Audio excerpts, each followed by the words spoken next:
After signing up this week for a free subscription to Haaretz, Israel's oldest daily newspaper, I clicked through to its homepage, and it felt as if I had landed on the website of Al Jazeera, the profusely anti-Semitic Qatari mouthpiece that masquerades as a reputable media outlet. After signing up this week for a free subscription to Haaretz, Israel's oldest daily newspaper, I clicked through to its homepage, and it felt as if I had landed on the website of Al Jazeera, the profusely anti-Semitic Qatari mouthpiece that masquerades as a reputable media outlet. Israeli forces rescue 2 hostages from Hamas captivity in Gaza, said the leading Haaretz headline, the use of Israeli forces to imply Israeli aggression. In comparison, the politically center-left Times of Israel described the same story as IDF rescues 2 hostages from South Gaza's Rafah in daring nighttime operation. And it got worse. Much worse. Haaretz's homepage was overflowing with anti-Israel bias. 67 killed in Israeli hostage rescue, many trapped under rubble, Gaza Health Ministry says, while omitting that the Gaza Health Ministry is Hamas-run. Britain imposes sanctions against 4 Israelis involved in violence against Palestinians. Dutch court orders government to suspend export of F-35 aircraft parts to Israel. Hostage rescue is a moral victory for Israel, but Hamas will be quick to adapt. Pollard shows the world something Israelis would prefer to forget. Dalal Abu Amne is a successful singer and neuroscientist. Israel is out to destroy her life. If the Israeli army invades Rafah, notice the word invades, what will be of more than 1.5 million Palestinians who take shelter there? Of the 14 top stories, 11 were implicitly or explicitly contemptuous of Israel, which is weird for a media outfit that fashions itself as covering every aspect of the Israel-Hamas war, while providing essential insight into what has happened, what it means, and how its impact will be felt. For Israel, the Palestinians, the wider Middle East, and the world. Across the media landscape of the Middle East, their introductory email says, only Haaretz can offer this scope, depth, and commitment to journalistic principles. Having earned a journalism degree from a California university, I know a thing or two about journalistic principles. Very little of what Haaretz has become, at least its English version, is true to journalistic principles form. Judging from the past few decades, Haaretz is now, for all intents and purposes, an anti-Israel and even an anti-Jewish newspaper, and frankly a mockery of what should be an esteemed journalism profession. How did Israel's oldest newspaper go from the preeminent source for all things Holy Land to an anti-Zionist, anti-Jewish sham?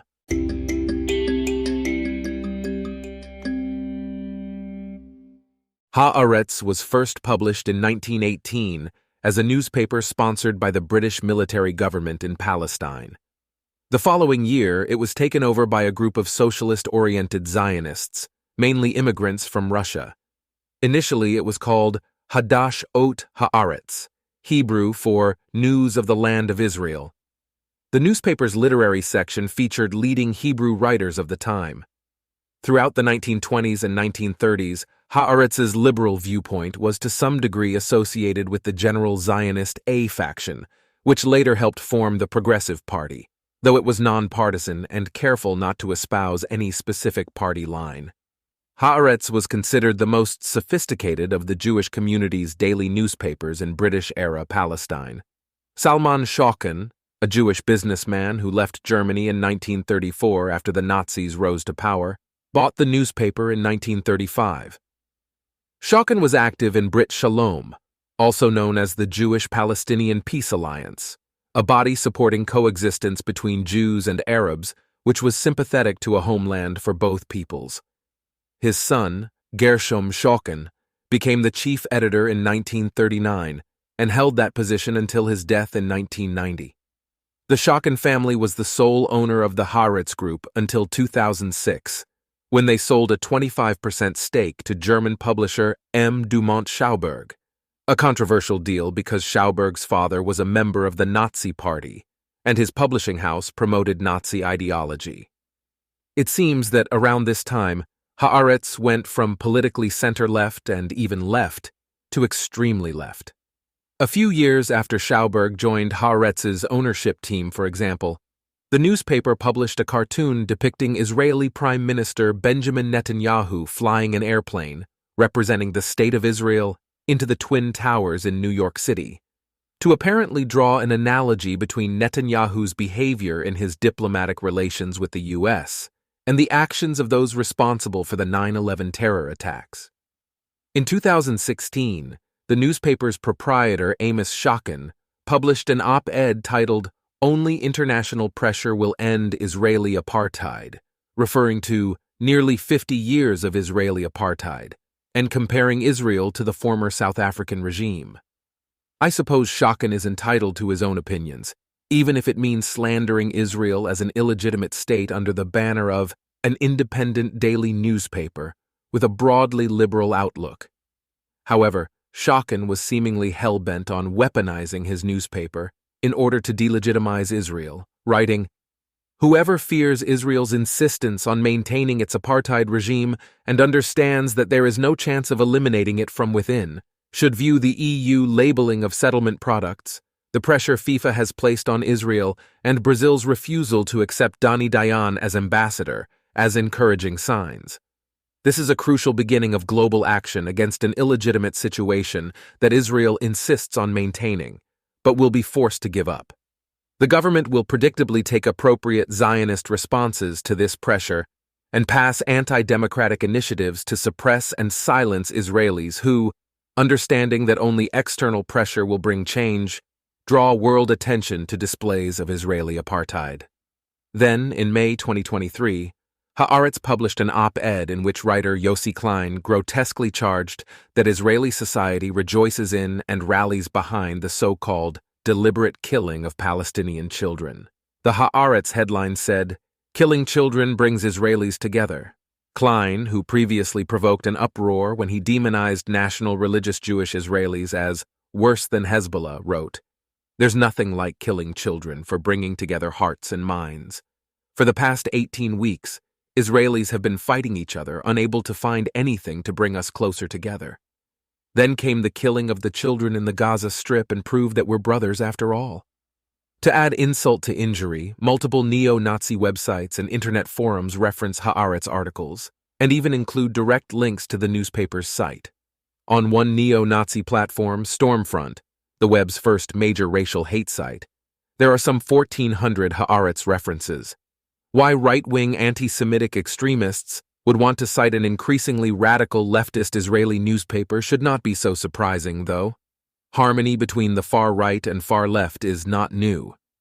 But in this case, it is because Haaretz is obsessed with cynically finding and manipulating the flaws in anything Israeli or Jewish. Ironically, when Elon Musk visited Israel last November, touring the Israeli communities that were ransacked by Palestinian terrorists on October 7th, Haaretz English's editor-in-chief, Esther Solomon, blasted his visit, calling the tech billionaire a blatant anti-Semite and publisher of anti-Semitism who should be persona non grata in Israel. Perhaps the same can be said about Solomon and many of her Haaretz colleagues.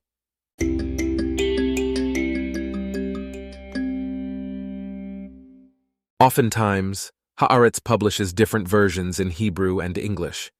Its Hebrew paper is relatively reasonable, while its English website is far from it. This way, it has at least a halfway decent reputation inside Israel, whereas outside of the country, Haaretz pompously presumes that, because it is written from Israel by mostly Israelis and Jews, everything they write must be true, since few folks abroad know the actual situation in Israel at any given time. Besides, Haaretz has a habit of trying to manufacture the news in Israel instead of simply reporting it. Their staff and freelancers are made up of many self-hating Jews on the overzealous extreme left, whose unhinged idealism could make for nice children's books and should have no place in journalism. Of course, Haaretz positions itself as a higher-quality publication, a sort of Israeli New York Times or The Atlantic. At best, it is comparable to USA Today or The Guardian, and even that is a stretch. But don't take my word for it. A recent TGI consumer survey found that Haaretz has an exposure rate of less than 5% in Israel, far below Israel Hayom's rate of 31%, and Yedioth Ahronoth's 24%. Perhaps sensing a need for change, members of the Schocken family bought all of the Haaretz stock belonging to M. Dumont Schauberg in 2019. The deal saw the Schocken family reach 75% ownership, with the other 25% owned by Russian oligarch Leonid Nevzlin.